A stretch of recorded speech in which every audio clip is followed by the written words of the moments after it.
Hindi talaga ako makamove on. So, ayun, may mga laway-laway pa ako habang nagagalit. Kasi bagong gising lang ako eh. Kaya parang may mga bumubula pa yung bibig ko. Kasi masama talaga ang loob ko nung nawala yung pearl na yon. And nung time na nag-awarding, merong kaming pinuntahan na isang wedding sa isang born again nung time na yon. And sabi ko sa asawa ko, magsuot siya ng suit, ganyan-ganyan, para presentable doon sa born again na yon na wedding, ganyan-ganyan. And then, sinabi naman nung nandoon, taga-Norte rin sila, shout out, taga-Norte sila, and taga-Laguna rin, ganyan-ganyan.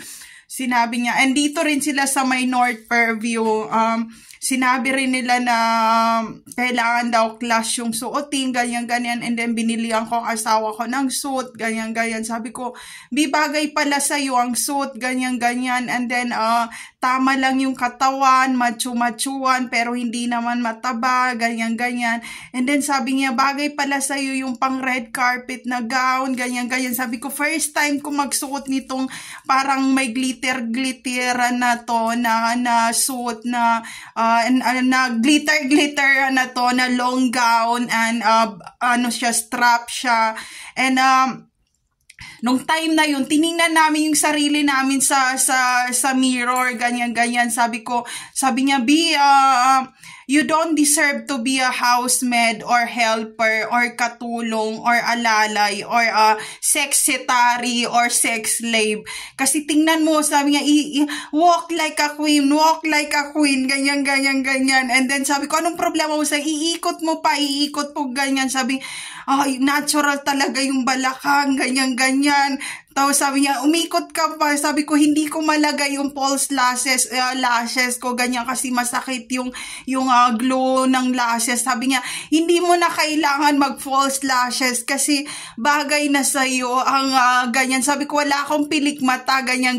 And then sabi ko, yung eyeliner ko, okay ba, ganyan. Kasi ang asawa ko, hindi nagtutoothpaste ng Colgate, ng Close-Up, Sensodyne talaga, kasi yung ngipin niya, natural, and mahal ang pagpagawa niya ng ngipin na yon, and hindi nabubulok yung ngipin niya kasi ginastosan niya. And also, hindi siya nagdi-deodorant kasi nagpabelo na siya ng kilikili niya, and may parang instant injection deodorant na. Kaya sabi niya, amuyin mo ang aking kilikili, hindi amoy ng kilikili ng ibang lahi na mabantot talaga, na parang nag-deodorant ng sibuyas or onion deodorant. Kasi ganun kami mag-usap sa bahay. And then sabi ko, pabihisan na ng suit yung mga bata kasi gusto ko rin nakasuit sila. So ayan, pinunit ko ang suit. Ayan, wala na. Ayan, pinunit ko ang suit. Wala, ayoko. Pag may naalala ako about sa kanya, napupunit lahat ng bagay. So ayun, pumunta kami doon sa wedding na yon, and nasa aking private account din yung mga photo, ganyan. And then, hindi ko pa rin inalis. So, ayun. Sabi niya, umikot ka muna, sabi niya, yung balakang, ang ganda ng pagkahulma, and then yung maliit dito, tapos yung balakang ganyan. Tapos sabi niya, umikot ka muna, tapos sabi niya, bagay pala sa'yo yung mga long gown, and then para mga kapanahunan naman nung time na yon na si Venus Ra, yung nanalo sa Miss Universe nung time na yon. Sabi niya, Venus mo nga yung long gown na to. So parang ganun din kami nung doon sa venue na yun ng born again, na na i-Venus natin na postingan na ganyan. And then sabi ko sa asawa ko, sabi ko, iikot mo nga yung suit mo kasi parang pang James Bond naman yung dating. Tapos sabi niya, doon na tayo sa kwarto. Sabi niya, alisin mo yung long gown dahil nga tumatayo ang titi ko. Sabi ko, pupunta tayo, yung mga bata nandoon sa living area.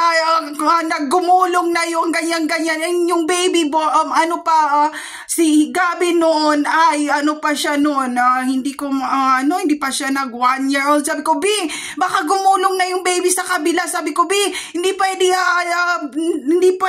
kakapanganak ko lang, hindi pwede tirahin ng aking pupunta tayo sa sabi, gusto ko tirahin na naka-makeup ka. Sabi ko, B, yung bata, B, umiiyak sa kabila, baka nagugutom na yon. Sabi ko, B, magmula ngayon mga 2 years ka muna bago tumabi sa akin, wag kang tumabi. Sabi ko, mamaya na tayo umalis, yung titi mo, pwede mo bang ibaba? Lagyan mo kaya ng ice kasi umuumbok dyan sa suit mo.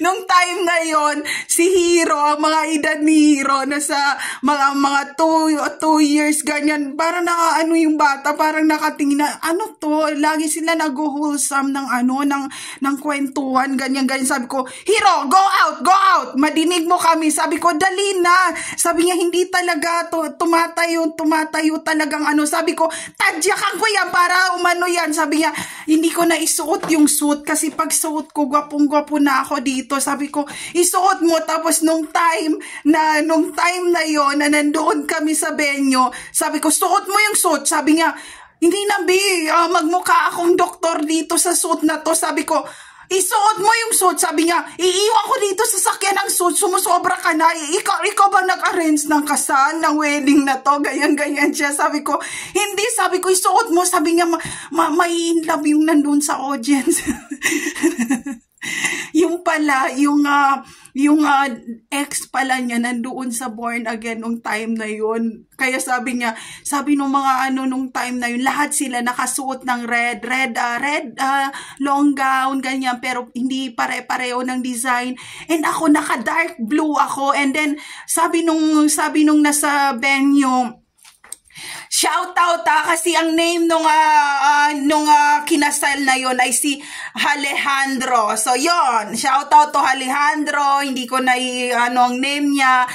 Very mabait sila and sila ay taga Norte. Shout out po sa inyo, Alejandro. Ayan, marami na siguro silang anak ngayon.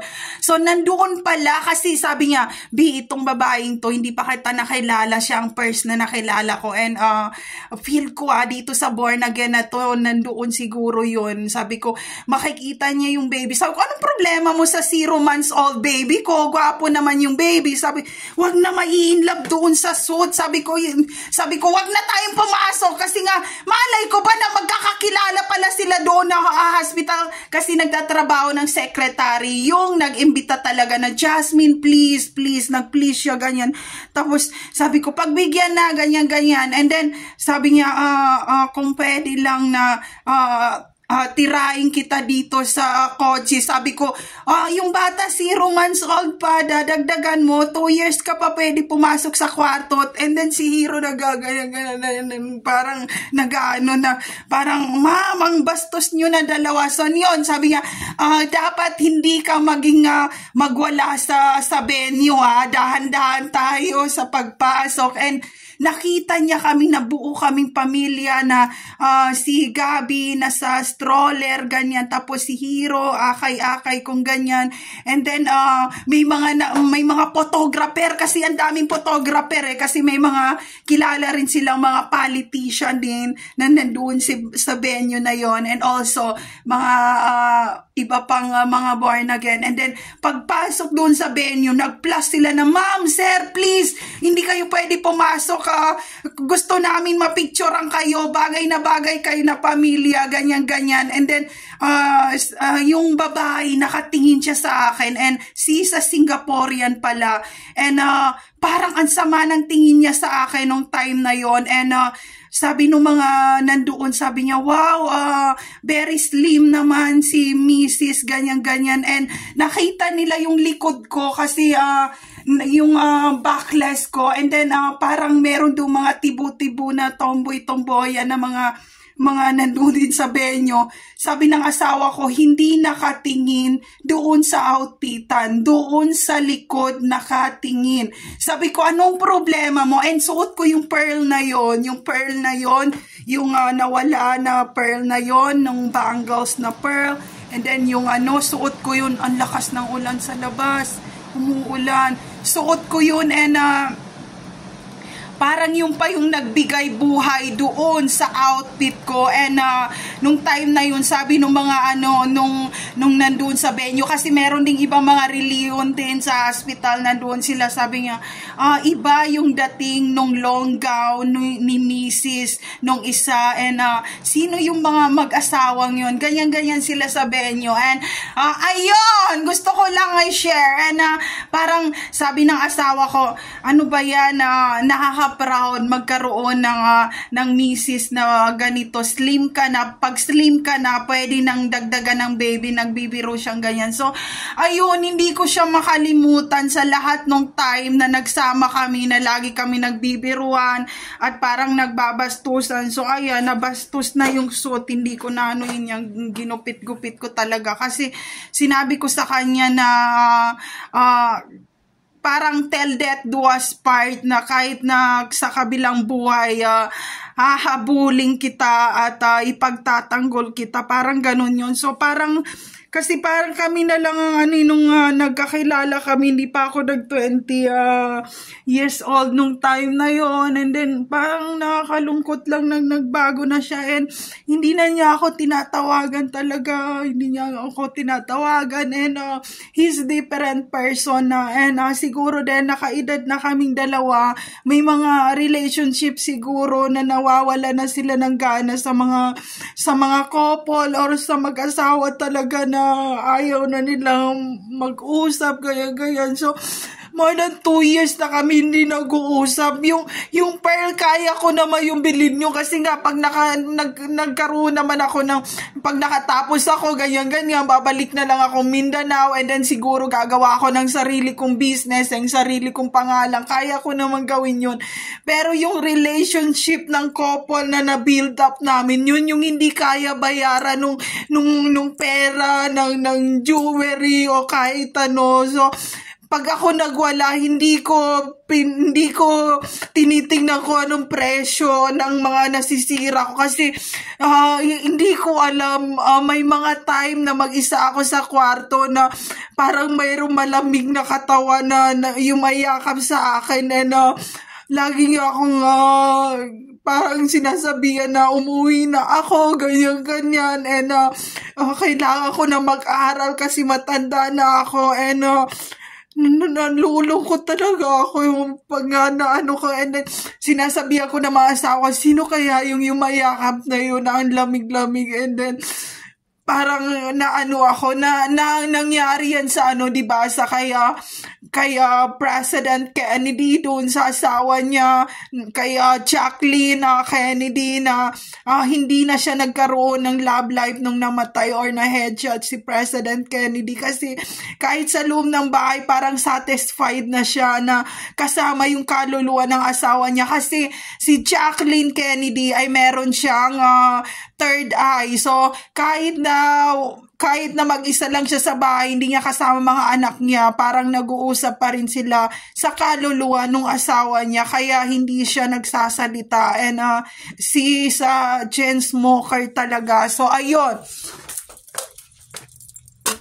kung chain smoker ako or naninigarilyo ako nung time na high school pa ako, so tinigilan ko yung mga bisyo na yon, kasi iba ang ugali ko. So ayun, mukha lang, kaya lagi sinasabi ng asawa ng lola ko, mukha lang siyang maamo ang mukha lang siya mabait, pero hindi siya mabait.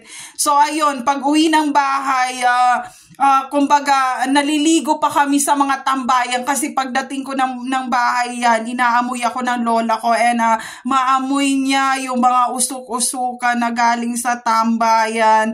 And minsan pag nagtatambay kami, minsan ako lang ang babae and lahat sila lalaki. And kung binabastos nila ako, hindi.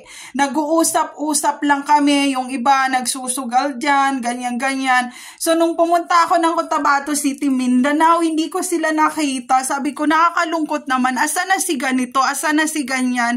And sabi ko, mukhang iba na ang may-ari ng Cotabato City, Mindanao. Hindi na yung mga dating mga siga-sigahan, yung mga dating may mga pera. And pagdating ng hapon yan, yung mga kotse nila, pinoposter nila yan sa plaza mismo sa Cotabato City. And sabi doon nung mga nandoon, sabi yung iba sa sakyan nalunod yan kasi bumaharaw ng malakas hanggang raw sa city raw ng Cotabato City na nasama raw nung tubig. Sabi ko, oh my God, sobra pa lang nangyari doon sa lugar na yun. And meron akong vlog na nag-uusap kami nung babae about that. Sabi nga, grabe, kasi nung time na nasa ibang bansa ako, nakita ko rin yung video yan nalulungkot din ako. And sinabi ko sa asawa ko na uuwi na lang ako. Ang problema, sabi ng asawa ko, kung uuwi ka doon, wala ka naman bahay doon, wala talaga kaming bahay doon. Nakikituloy lang ako sa mga pinsan ko,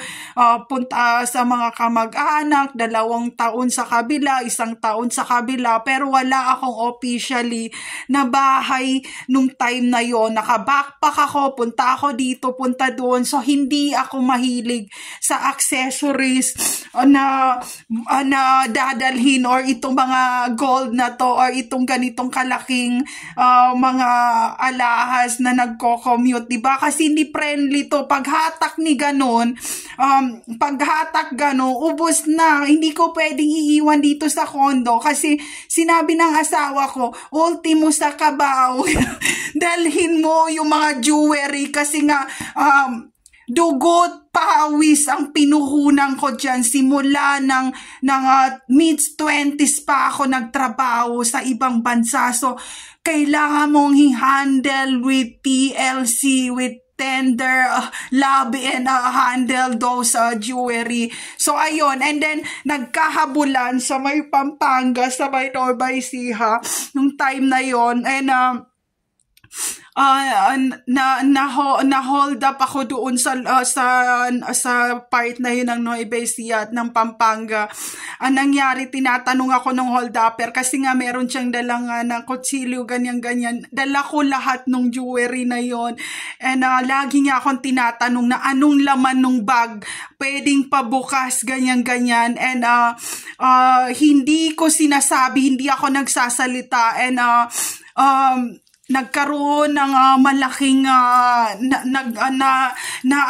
tinadyakan ko siya at nagkasalpukan kami and kamuntikan ko na siyang hampasin ng bato and hinabol niya ako and hinata ko yung backpack na yon kasi nandoon lahat ng pera, ng jewelry, and then hindi ko masabi kung anong laman.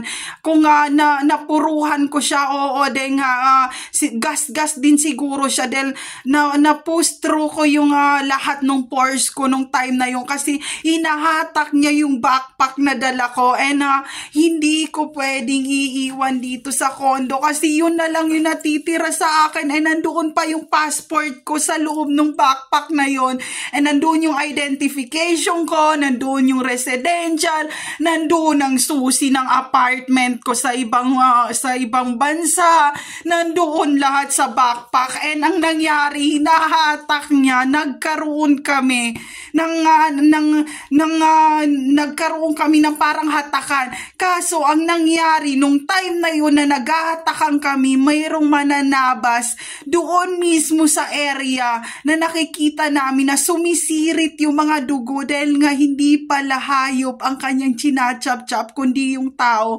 Malapit to sa may ilog ng talaga. So ang nangyari nung time na yon na dapat ay kami ang magumpugan napalingong kaming dalawa ng sabay, and sinabi niya na tumakbo na tayo dito sa kasi nga high na high ang puta. Sabi ko, kasi marami ako mga kaibigan sa Cotabato City, Mindanao na high na high. Alam ko yung mga amoy ng high na yan. Wag ako. Tapos yun, nagkaganunan kami, and then sabi ko, umalis tayo. Sabi niya, nakita mo yun? Parang nag-anuhan kami, and sabi ko, dalihan mo ang pagmotor. Sabi, wala akong gas, ganon. Hinahabol kami nung killer. May killer pala doon sa yung time na yon, imbis na itakbo niya yung backpack na merong laman na alas, pera, pati nung passport. Sabi ko, imotor mo, and then kamunti ka na kaming mahulog doon sa ilog na yon. Sabi ko, iatras mo, and nung time na mahirap maging Jassy Pilipina talaga. So ayun, ang dami kong experience nung time na yon nandyan ang walker pala siya. Sabi ko, oh my God, walker ang kalaban, and lahat ng mga teenager na yon na nagpa-challenge sila ng prat, takbuhan lahat sa kalsada, and isa na ako sa tumakbo doon.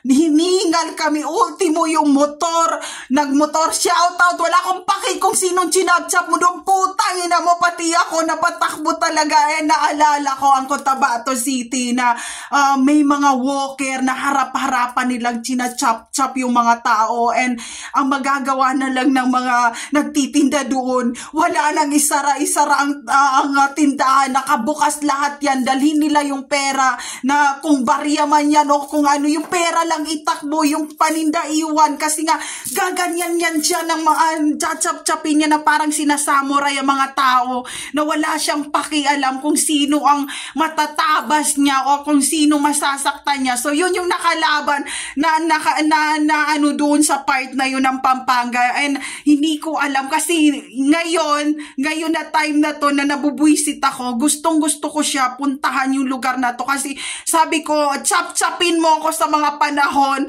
na nawala ang pearl na pearl dito sa backpack ko. Pero sabi ko, yung presyo ng pearl pwede pang ibalik, pero yung presyo ng buhay ko mukhang hindi naman worth it dun sa chap-chapin. Nagpa-challenge sila ng prat, lahat sila tumakbo, lahat sa may kalsada, sa may Pampanga, sa may Mexico. Sabi ko, wow, may pa-challenge nila, dito nila dinadala yung prat para tumakbo ng matagal. Kasi ganun ang mga prat sa Baguio, sa may layo nung kapanahunan na yon, ng first martial law talaga, na binababa ng mga Marines yung mga prat ng Apo na ipa-challenge para habulin ng mga walker na nandun sa taas, kasi ayaw nila bumaba eh. Kaya kung sino macha-chap-chap, kakainin nila yon, hindi na nila ibababa yun. So yun ang challenge. Kung ikaw ay duwag, bahala ka sa buhay mo. Parang sa US din yan, ibababa sila sa Texas, kung nung mga Marines, kung sino sa kanilang matira, yun na lang ang survive, and then tatatakan nila yon ng prad na congratulations, parang sa mga Freemason din na you're a part of Freemason, ganyan, parang ipuport sila. So yun yung nangyari na yon. And then sabi ko, hindi ako part ng challenge na to, then naiwan ako nung bus na naman na sinakyan ko, and then yun, imbis na mapunta siya doon sa passport, sa pera, sa jewelry, ang nangyari, nakatingin siya sa akin, and then sabi ko, imotor mo ng imotor at kakargaan ko ng gas pagdating sa kalsada. And sabi niya, wala nang gas ang motor. Sabi ko, motorin mo ang motor, hindi ako part ng motor mo.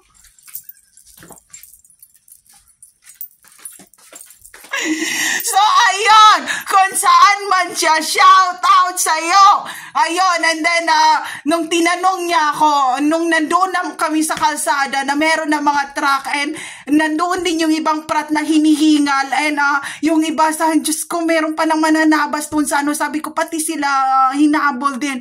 And then, nag-usap kami, nung nandoon na kami sa kalsada, binalik niya yung bag, sabi niya, ito, hindi ko intention talaga magnakaw, gusto ko lang itanong kung anong laman ng bag, and hindi ko sinabi, at sinabi ko naman sa kanya, na sabi ko, nag-aral ka na ba? Sabi niya, hindi na ako makapasok sa pag-aaral kasi nawala na ang mga magulang ko, and walang magso-support sa akin sa pagpasok sa college. Yun ang sinabi niya, and parang nalungkot naman ako. Sabi ko, wala nang magso-support sa'yo, din na wala na, siguro nasama sa COVID ang mga pamilya niya, kaya wala siyang ibang option. And then ayun, parang nalungkot naman ako. Sabi ko sa kanya, so hindi ka na papasok niyan sa college? Sabi niya, hindi na, siguro maghahanap na lang ako ng ibang trabaho. And parang nalungkot naman ako doon nung sabi ko, enough na ba ang 200 pesos para sa gas? Dahil naiiyak na naman ako, and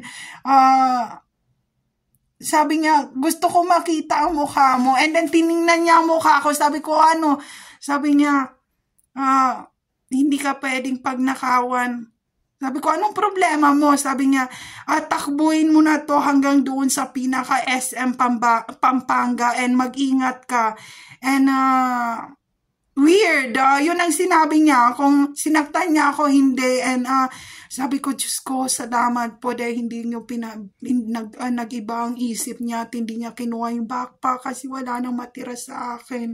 So ayun, nagdahan-dahan ako kasi di ba lasing siya, pwede niya akong hampasin or ano. Di nagdahan-dahan na ako, sabi ko, ingat sa pagbalik sa bahay, ganyan-ganyan. And sabi niya, anong pangalan? Sabi ko, Jassy Pilipina YouTube channel. And nakalimutan ko yung pangalan niya. Kahit sinabi niya, sabi ko, habang naglalakad ako kasi yung mananabas na naman nasa kalsada na, so nakikita ko na siya, sabi ko wala na naman akong kasama, ganyan-ganyan. So inalis ko yung nakasuot pa naman ako ng pang-simba talaga, din nakasuot ako ng pang-simba ganyan. Inalis ko yung sapatos ko and tumakbo ako, sabi ko, Diyos ko, ang problema yung backpack ko, baka maiwan ko. And takbo-takbo ako, sabi ko, ang bilis niya tumakbo, para siyang sa US na mga granny-granny challenge. Kung alam mo yung mga Texas na granny na yan. Ang bilis niya tumakbo, and nahiya naman ako magpahatid hanggang SM Pampanga doon sa tao na yun kasi nga gumigewang na rin kami sa motor. And then sabi niya malapit na ang bahay ko dito. Sabi ko ingat na lang sa pag-uwi kasi gumaganong kami ng motor, and sabi ng motor, sabi ko, Diyos ko, bumibigay yung motor. And then ayun, ang daming memory, diba? Tapos nung time na yon, tiningnan niya ang mukha ko doon sa kalsada, and parang sabi niya, hindi ka pwedeng manakawan, and takbuhin mo to hanggang sa may SM Pampanga. And sabi ko, panuorin mo ang aking YouTube channel na Jassy Pilipina. So ayun, di ba parang movie ang nangyari nung time na yun. So nandyan na yung naghahabol doon sa yung ibang mga bata na nakachinelas talaga, naiwan nila yung mga chinelas nila. And sabi ko, oh my God, he's walker, ganyan-ganyan. And konti na lang talaga, mahablot na niya ako ng ganyan kasi ginaganyan niya ako eh. Syempre, sa Mindanao, sa Cotabato City, mabibilis pa yun sa alas 4. Alam nila yon. Pinipilit niya akong hatakin para ganunin. And then sabi ko, siguro yung backpack ko ang gusto niyang kunin. And walker siya. So, ang ginawa ko, bawat 1 meter, tinatakbo ko. And ang sakit nung balakang ko nung time na yun. Kasi nga, ang nangyari naman, dahil buntis ako, diba? Sumisirit yung dugo ko. Sumisirit. So, dahil walker siya, naaamoy pa niya yung dugo. Sumisirit yung dugo ko. Pero, ang sakit ng tiyan ko, ang sakit ng balakang ko. Pero yung backpack ko, yun ang priority ko. Hindi yung putangin ng puking dumudugo. So, ayun. Yun ang nangyari hanggang parang ginapang ko na ginapang hanggang napunta na kami doon sa takbuhan sa may sementeryo na part hanggang nandoon na sa may foreigner na part na yon, sa may Pampanga. Sabi ko, malapit na ng SM Pampanga. Dito na sa, sa may Mexico, Pampanga. Arayat na ganyan na ako. Hinihingal ako ng hinihingal. And hindi lang hinihingal, sumisirit. May sumisirit sa baba na mainit. And then sabi ko, pag ako nahabol nito, talagang yung sirit sa harap ko, baka sisip-sipin ito. So, inano ko talaga na hindi niya ako mahabol, and tumakbo ako. Pagdating ng palengke, may mga tao na doon sa palengke na yun, at malayo pa yung SM Pampanga doon sa palengke.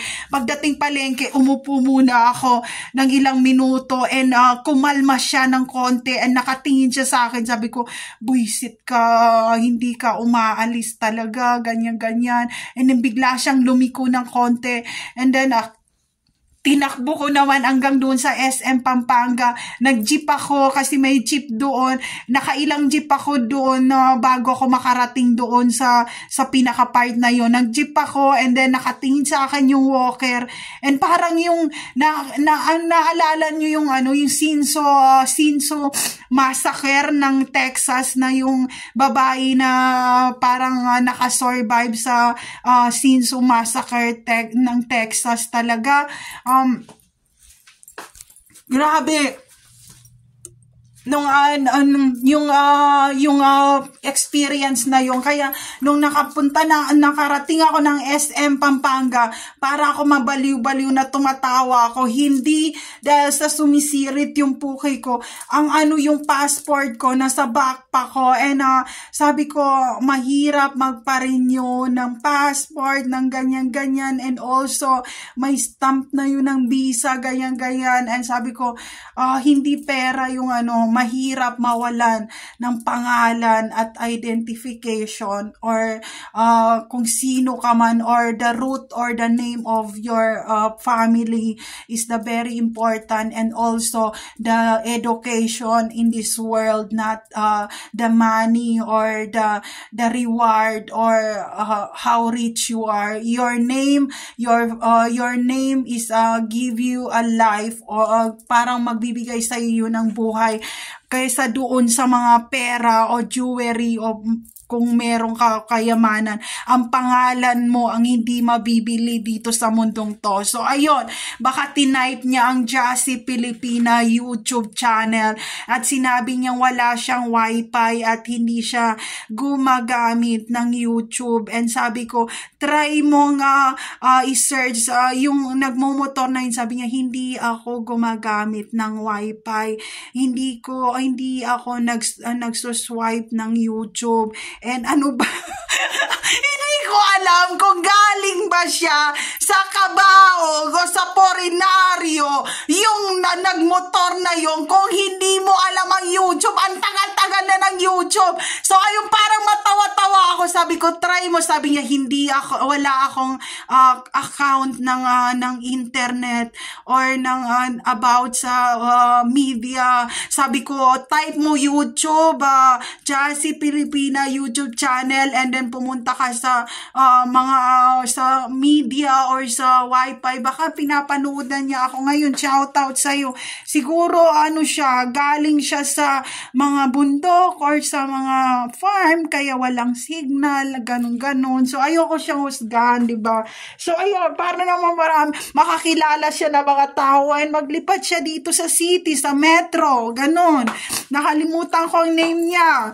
So, ayun, pagdating ko na nga ng SM Pampanga, hiningal ako. Sabi ko, Diyos ko, walang bus na dumadaan, and mayroong mga tao rin na naglalakad, and naglakad din sila dahil naghahanap ng bus nga na papunta na dito sa Maynila, and iba doon mga estudyante, and meron pang dumaan na jeep na mga teenager, siguro sila yung kasama sa prat na yon na hinabol na mananabas, and yung kanilang jeep na sinakyan, pareho pa sa jeep dito sa Caloocan, na jeep ni mama na blue, na blue na sakyan na jeep dito sa may Caloocan. Sabi ko kay mama, yung blue na jeep na yun tapos mga teenager yung nakasakay na sumali sa prat na pa-challenge na yun. Sabi ko, parang sinisigawan ko pa sila na,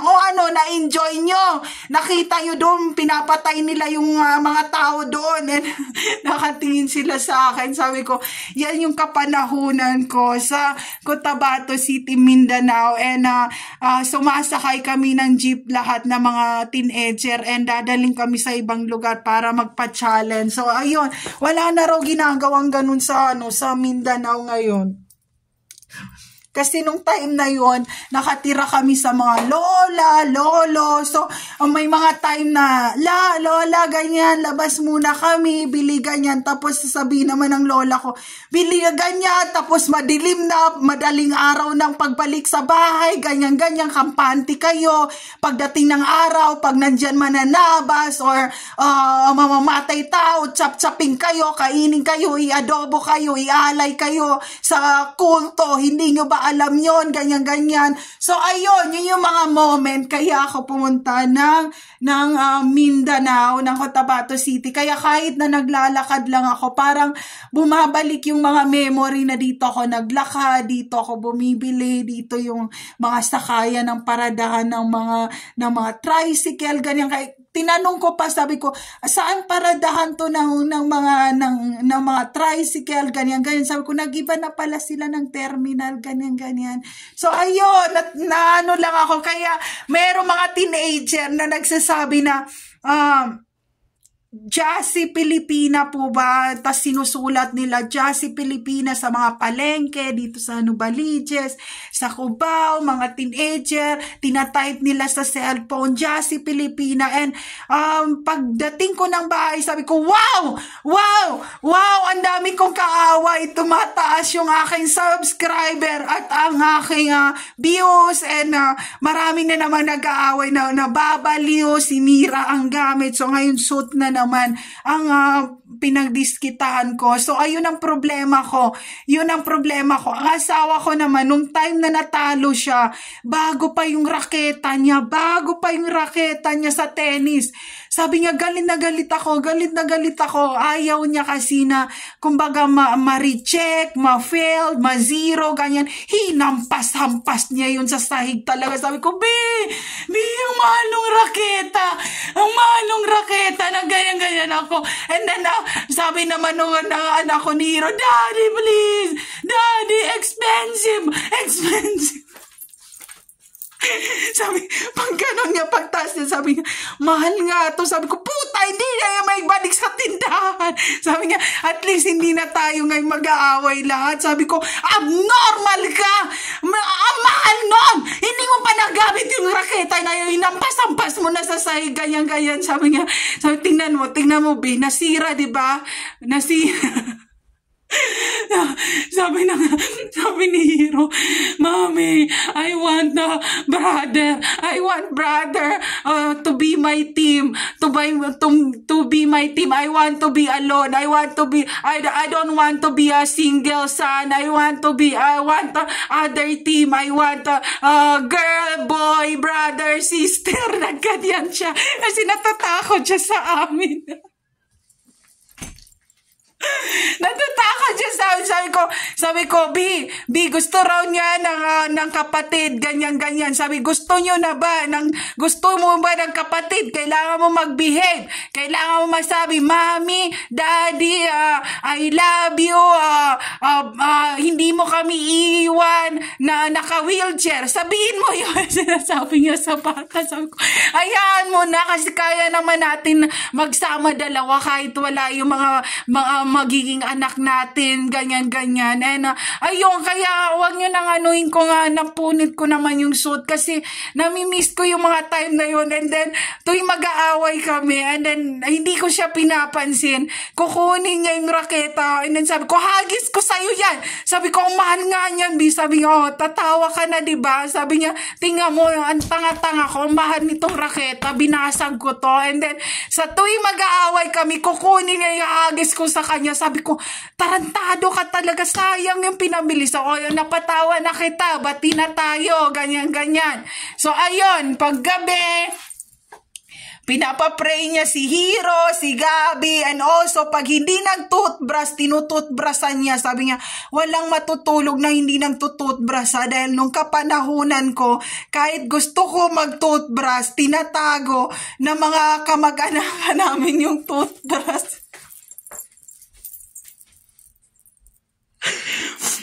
Ako naman, ang lola ko, lagi niyang tinatago rin ang toothbrush at toothpaste kasi weakness kung hindi nagtutoothbrush at hindi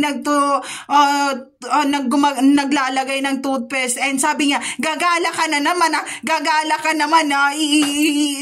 aalisin ko yung ano dito, yung mga toothpaste dito. Sabi ko, nakakainis. Sabi ko, lagyan ko na lang ng asin. Sabi niya, kasi gusto niyo naman lumayas, no? Gusto niyo naman pumunta kung saan-saan. Ikot dito, ikot ganyan, tapos iwan ako, tapos sinuubo ako, tapos wala akong matawag na, hanggang sana si ganito, ganito. Tapos yun, dahil ayaw ng asawa ko ng close-up, ng Colgate pag nag-aaway kami. Asan yung Sensodyne? Asan yung yung mouth mask? Sabi ko, wala nang mouth mask. Tinago ko na. Sabi ko, hindi ko tinago. Hindi, nagtitipid tayo. Hindi na ako bumiling ng mouth mask. Sabi niya, tinitipid mo talaga ako. Sabi ko, ang Sensodyne, meron ng mouth mask yun. So yun, nung time na yung medyo na kami na pumapasok na si Hero sa school, ganyan. And then, parang naano naman kami sa tuition. So, sabi ko, wag ka na mag-toothpaste.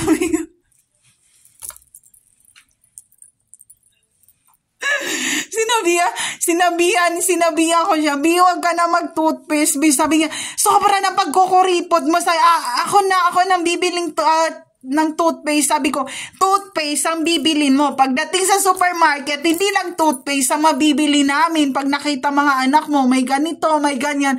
Sabi niya, habang nagkakaedad tayo, parang nagle-level na rin na bawal na mag-toothpaste, na toothbrush with water na. Sabi niya, hindi mo na parang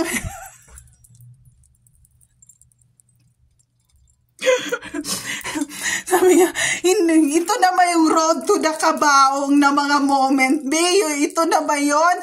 Sobrang kinukuriputan mo ako. Sabi ko, kailangan mong pagtyaga ng close-up or Colgate, no? Sensodyne, mga mahal-mahal, ganyan-ganyan, Sensodyne ka, ayokong Sensodyne, lasang gamot, ganyan-ganyan, parang mayroong mga, parang paracetamol na mayroong nilagay na parang may mga hindi ko maintindihan. Kasi hindi ko gusto ang Sensodyne talaga. Sabi niya, meron na kasi, sabi ko, alam ko, meron ng ingredients yun ng chlorine with the mouth mask, ganyan, mouthwash, ganyan. Sabi ko, tipirin mo na, wag ka na mouthwash nga. And then sabi ko, kumain si Hero ng mga, kasi favorite ni Hero yung mga bawang, cornek, mani, yung peanuts, ganyan. Sabi niya, toothbrushan mo yan, or sa sahig ako matutulog. Ayoko ng amoy ng mga hindi sila nagbabad breath sila, hindi sila nagtutoothbrush na maayos, ang dilaw ng ngipin, ginaganyan niya ako. And then sinabi ko, ayaw niya mag-toothbrush, talagang nung sabi, wag kang matulog, tututbrushan kita. Sabi ko, madaling araw na, ayaw matulog, inaantok na ako, and tututbrushan niya talaga. And sabi ni Hero, ayoko mag-toothbrush, ganyan, ayoko mag-toothbrush. Sabi, sasaktan kita, ganyan. Sabi ko, kung nasa squatter area tayo, habang tinututbrushan mo habang tinututbrasan mo si Hero, sasabihin ng mga kapitbahay na ang ingay ng plywood na yon ano ba, ito yung squatter area, tas may plywood dito. Tapos habang sasaktan kita, biglang nandiyan ang police mobile sa labas, sasabihin, anong ginagawa niyo sa anak niyo, sinasaktan niyo ba, ganyan. And then natatawa siya habang tinututbrasan niya si Hero. Sabi niya, nga no, kung nasa squatter area tayo, tapos plywood lang yung bahay, ganyan. Tapos wala pang pintuan, tapos walang CR, tapos biglang nandiyan ang police mobile. Anong ginagawa niyo sa anak niyo, ganyan. Halatang galing sa squatter area talaga mag-usap. Kaya sinabi ng asawa ko, hindi tayo babalik sa plywood na yon na mga kubo. Hindi babalik doon yung mga anak natin. Hindi magiging ganon mangyayari. Walang ganon. Nagsisipag ako, inaayos ko trabaho ko, ino-organize ko lahat. Hindi kayo babalik sa kung ano yung kinalakihan mo na squatter area.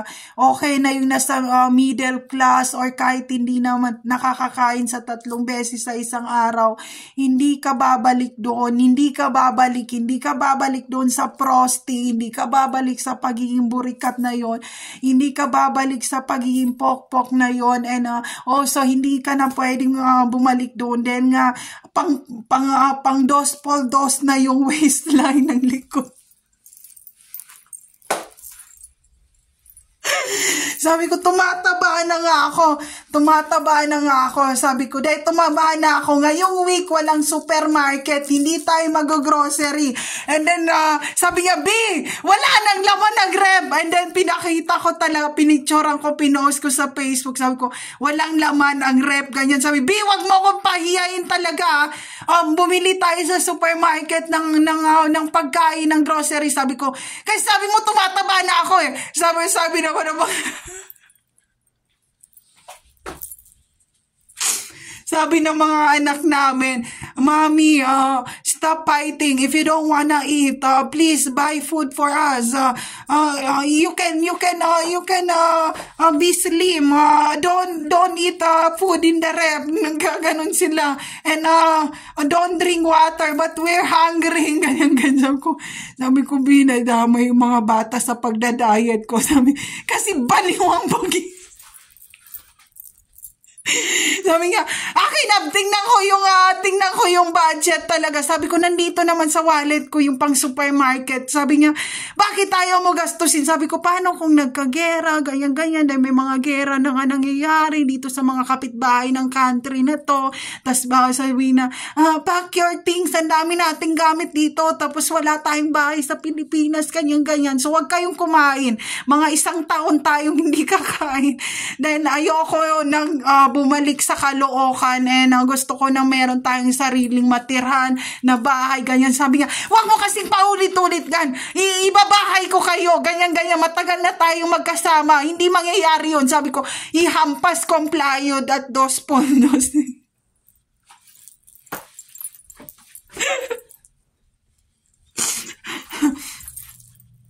Kaya sabi ko, okay baby, bukas supermarket tayo, kailangan perfect score sa school. Ayoko ng 0. Pag 0 talaga, dapat i-perfect nyo. Napapagod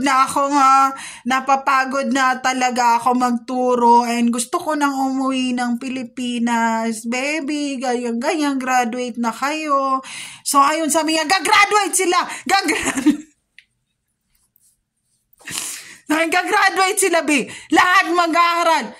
Pati ikaw, isama mo ng sarili mo na mag-aaral. Hindi yung parang so, naiinis talaga ako sa...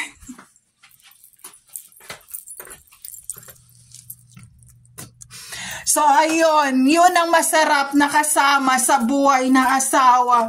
yung lagi kayong nag-aaway, naghahagisan ng mga kung ano-ano or lahat nasisira. Pag wala na siya sa tabi mo, maalala mo yung mga moment na yun na wala nang nangaaway sa akin, na wala na akong maaasar, wala na akong parang naging barkada, wala na akong parang naging kaibigan. Kasi may mga moment na meron kami nakakaaway sa parking, ganyan-ganyan, and then bababaan ko, and then sabi niya, B, ang tangkad niya, huwag mong babaan, pag sinapakan nun, mananockout ka. And then sabi niya, ayoko rin bumaba. Sabi ko, ang duwag mo, akong bababa, ako makipag-usap, ba't niya hinarangan dito sa harap, ba't niya hinarangan sa likod, ganyan-ganyan. And then lumabas na, sabi niya, huwag kang lumabas, huwag kang lumabas. Sabi ko, lalabas ako, lalabanan ko siya kahit naiganti siya, kahit matangkad siya, huwag mo kung ano. And then nagkikita kami ng mga bata na, Mommy, Daddy, please stop fighting. Sabi ko, ang duwag kasi, he's so chicken, he's so coward. And then lalabas ako, sabi ko, ha? Bakit mo inarang yung sakyan mo dito sa harap, dito sa likod, ganyan-ganyan. Sabi niya, ano ngayon ang problema? Sabi niya, B, tama na, hayaan mo na, B. Sabi niya, pumasok ka na, hindi magpapatalo yung mga yan. Ang magagawa na lang dyan, lumikas na dito at maghanap na ng trabaho sa Pilipinas. Tama na, pasok na dito sa kotse. Sabi ko, hayop talaga makipag-usap mga ibang lahi. Lagi kami may nakakaaway na ibang lahi. Hanggang nagpakyuan pa sila sa traffic. Sabi ko, B, nakita mo yung pinakyo tayo? Nakita mo yung nagpakyo talaga? Sabi, B, wag mong patulan, B, hayaan mo lang. Sabi ko, buksan kong bintana. Sabihan ko na, pakyuin mo, kapakyuan mo. Pumunta ka ng Pilipinas at doon tayo magpakyuan talaga. And then sabi ng asawa ko, tama na, B, wag mo nang patulan. Ignore, ganyan. Sabi ko, bababaan ko yun. So, ayun. Kaya si Hero, si Gabi, very respectful yan sa nakakatanda sa kanila.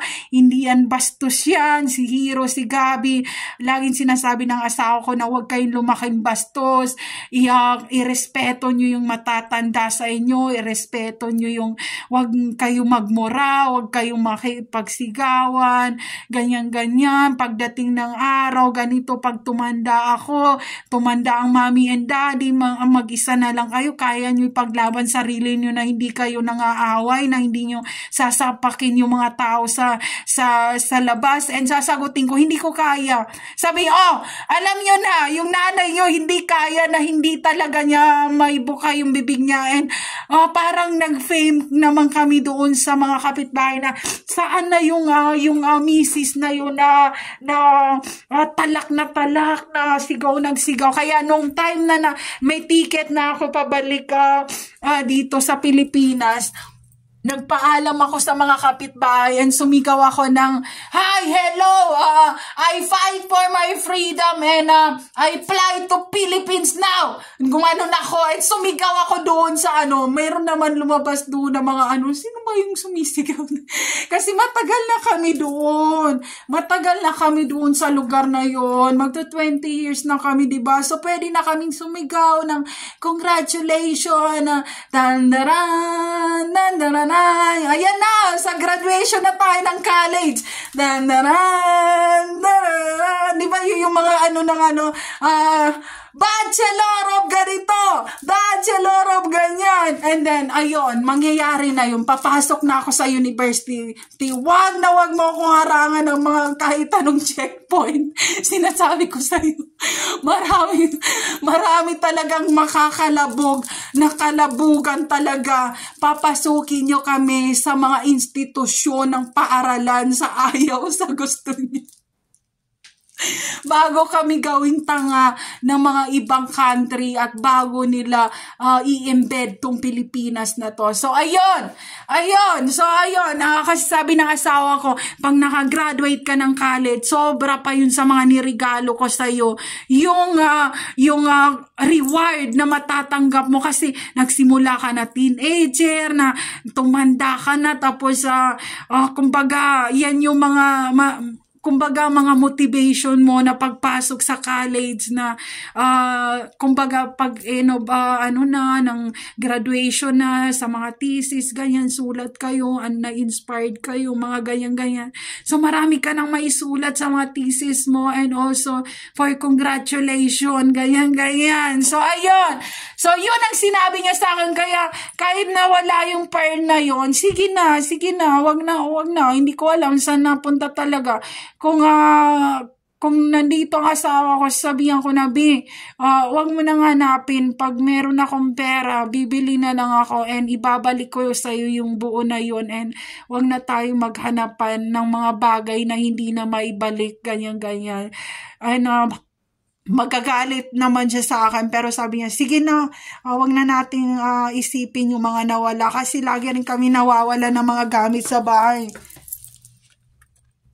Nawawalan kami ng pera, ng alahas din, ng mga grocery, ng mga bigas, ng mga tubig, ng mga gatas. Hindi ko nga alam kung sinong nangunguha nung time na yun na hindi pa kami naglipat sa single 2 rooms talaga na apartment, nung nakipag-share pa kami sa ibang mga Pilipino ganyan, na nanakaw yung tubig, yung gatas, yung pagkain, yung bigas, yung ulam, and hindi na namin sinasabi. Sabi ko, kaya mo na, baka gutom yung kumuha, ganyan. And sinabi ng asawa ko na sana magpaalam siya, kasi kung mga isang isda yung kinuha niya, mga 1 kilo ang ibigay natin sa kanya para hindi na siya makapagnakaw, ganun. Sabi ko, bigayaan mo na. Kaya tuwing mamamalengke kami, ganyan, meron kaming pa 1 kilong challenge doon sa bantay na matagal na rin doon, and binibigyan namin prutas, na mga pagkain, ng isda, na mga ganyan, or tinatanong namin siya kung anong gusto niya kainin, ganyan, kasi gusto na rin niyang umuwi, ganyan.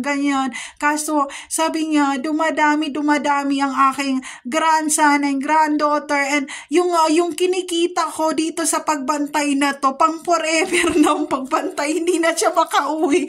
Na maya siyang, sabi niya, kailangan sa pang school ganito, kailangan ni pang school ni ganyan. Tapos yun ang nung time na kinuwento ko sa asawa ko, sabi naman ng asawa ko, sabi niya, sabihan mo yung bantay, sobra na yung pagtambay niya dito sa lugar na to. Sabihan mo siya na umuwi siya kahit 1 buwan, tingnan niya yung pamilya niya, baka naman hindi na yung pamilya niya pinapadalahan niya din.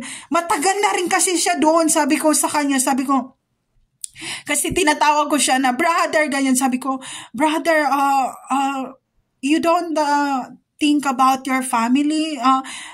Can you get vacation in your country? Maybe your family, it's not, sabi ko, it's a bad sign. You stay here for years and hindi mo ba naiisip na baka ano na nangyari sa kanila doon? And then sinabi niya, yun nga rin kasi nga, yung boss raw niya, sabi niya, ang boss ko kasi, inaantay ko pa, and sa pag-aantay ko, umabot na raw ng ilang century. Sabi ko, wag mo nang hintayin. Magkano ba yung pamasahe papunta doon sa bansa kung saan ka nakatira? And yun ang ipa-afford mo dyan sa kung sino man yung agency nyo na pauwiin ka dahil sobra ng tagal mo dito. And then sinabi niya sa akin na sige, itry ko na makauwi. And nung time na yun nakauwi siya, and ang saya-saya niya, ganyan. And then sabi niya, nung pagbalik niya, kinausap niya ako, sabi niya, iba pala pag nakauwi sa mga pamilya, ganyan sa sarili mong bansa, kasi kahit wala kang dalang pasalubong, ganyan, kahit yung hug and hi and hello lang na mga kapitbahay, worth it na yon. And ayun, parang nalungkot lang ako kasi Sinabi niya na masaya na raw siya kasi wala naman raw siyang nadala doon sa mga kamag-anak niya. And halos maiyak-iyak raw yung mga kamag-anak niya na sinabi niya, saan ka ba galing? Ang tagal-tagal mo nang hindi nakauwi dito. Ngayon, and sabi niya, paano yung mga pinapadala ko na buwan-buwan sa inyo na hindi na ako maka-afford ng pamasahe pabalik dito eh. Ano lang na ilang oras lang naman dito sa bansa na yon. Ayoko shout out, and sinabi, yung pinadalan mo, nag-aral na sila sa city at hindi na sila bumalik dito sa, sabi niya, gumraduate na, basta may mga pera na sila. Ay, galit na galit raw siya. Sabi niya, yung pamilya nakalimutan kasi hindi pala kumbaga ina-update nung pamilya niya yung padala, yung ibang kamag-anak pala ang kumukuha sa padala niya. And sabi, okay lang pamilya mo, pero naglipat na pala sila ng bahay. So ayun, nung nalaman niya yon, mga 1 buwan lang bumalik siya agad sa trabaho, and inayos niya. So nagbi-video call na sila, ganyan. So, yung mga pamilya niya, first time din nakahawak ng gadget, ng cellphone, tuwang-tuwa sila na mahayan hello sila.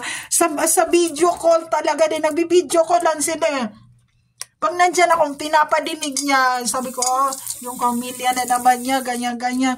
So, ayun, nung time naman na ako yung nagsisigaw, sabi niya, sister, ang ingay mo. Ang sigaw ka ng sigaw. Ano bang nangyayari? Sabi ko, kasi tuwing umiiyak ako, nadidinig pala. Sabi ko, walang nangyayari. Ganyan. Tapos, dinadaan ko sa mga pa-makeup-makeupang, ganyan. Para hindi ako mahayan. Hello, ganyan. Parang, okay, wala akong nararamdaman. Yung mga ganon. And sabi niya, dinig kaya sa labas yung mga sigaw ng iyak mo, ganyan. Sabi, umuwi ka na kaya ng Pilipinas. Alam ko, yung lugar na yon ng Mindanao, kailangan ng puntahan yon. And ayun, nung pumunta ako, very emotional ako kasi nagkaroon pala ng baha sa city, ganyan. So ayun, kahit ibang lahi yan, no matter what nation or country that you met in other country, they are the same feelings. They have their family, they have their family tree, and they have their root, and they hurt their feelings if the someone is hurting to those family or their family. So all of a nation, all of the people in this world have their own feelings. Marunong silang masaktan, marunong silang pare-pareho, mapatao, mapahayop. Basta nabubuhay ka at nagsosurvive ka sa mundong to, lahat tayo dito may pakiramdam. So yun yung natutunan ko sa loob ng pananatili ko sa iba't ibang lahi na nakilala ko na at nakatrabaho ko pa. So ayun. Kaya nung pag-uwi ko, kinarga nila yung mga box ko na pinakargo. Hindi ko na sila naabutan ng pera talaga. And sabi ko, dati itong mga batang to dito sa area na to, mga baby pa to nandito eh. Sinabi naman nung yung pinakamatanda nila na nire-recruit rin nila yung kanilang mga pamilya na kamag-anakan din doon mismo sa area na yon, na kumbaga ayaw nila magpapasok. Pinsan ni ganito, pinsan number 1, pinsan number 2, tito number 1, tita number 1, tita number 2, mga ganun. So lahat ng residential na yon, meron akong napansin. Sabi ko sa asawa ko, parang meron silang twins. Ganyan ako. Sabi ko, bakit sila magkakamukha? Ganyan. And then sabi ng asawa ko, sabi niya, nung time na yun, kasi nga magbabakasyon na kami ng Pilipinas, ganyan. And then sabi niya, o si Serwin nga natin kung ano ba talaga. And then iniikutan namin siya, sa amin, kamukha nga. Ikot tayo sa kabila, sa kamukha rin. Tapos ikot kami sa kabila, sabi, kamukha rin ito. Sabi ko, nung tinanong ko na yung bantay, sabi ko, ano mo tong mga, dito, yung mga nagbabantay, ba't magkakamukha? Ganyan, sabi niya, kamag-anakan na ng brothers and sisters, kumbaga nanay, tatay, ganyan. And kumbaga, tinulungan sila na maipasok sa trabaho para magkaroon ng kabuhayan sa lugar nila. So, nung kinuwento niyang about sa lugar nila, sabi ko, it's the same in the Philippines. They also the same. We don't have like freedom to Mindanao to talk bad words or make a shit or fu to those people that they are already sit in the throne in Mindanao. That's why we force ourselves to go to other country, and we don't have enough education and university, unlike to those people rich and also have their throne into the cities of Mindanao. So ayun kasi sabi na nga sa ako, dapat ma-fluent mo itong Inglisa na to, be pag na-interview ka na murahin mo sila na saan kayo nung kapanahunan na iniwan niyo ako na mag-isa na lang ako, kasi ang nangyari yan, kaya ako hindi na nagtitiwala talaga sa mga Pilipinong ganyan. Nagkaroon ng entrapment na ako lang ang nahabol ng police mobile and napunta ako sa international refugee. Kaya magmula noon, nakwento ko yun sa asawa ko. Sinabi ko, wag silang magpakita sa akin dahil ayoko na sa kanilang lahat. Kasi tinatawagan ko sila nung time na yon, in-off nila yung cellphone, and natrap ako sa isang lugar na mag-isa lang ako, na sinabi ng police mobile na 2 hands, ganyan, kasi nga meron na nga, di ba, sa Prosty.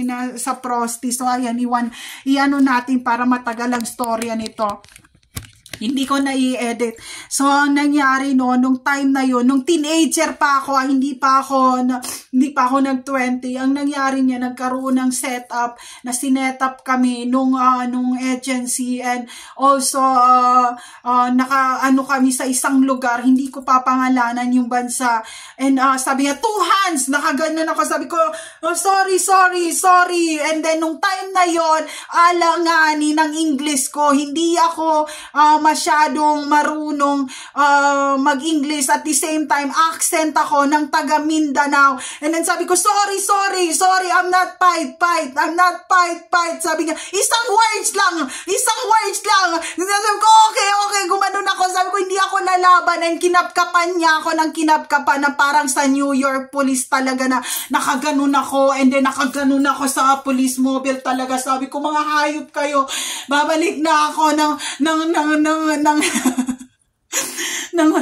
Pilipinas. Hindi naman ito yung in-apply ko talaga. And then sinabi nung police na, shut up!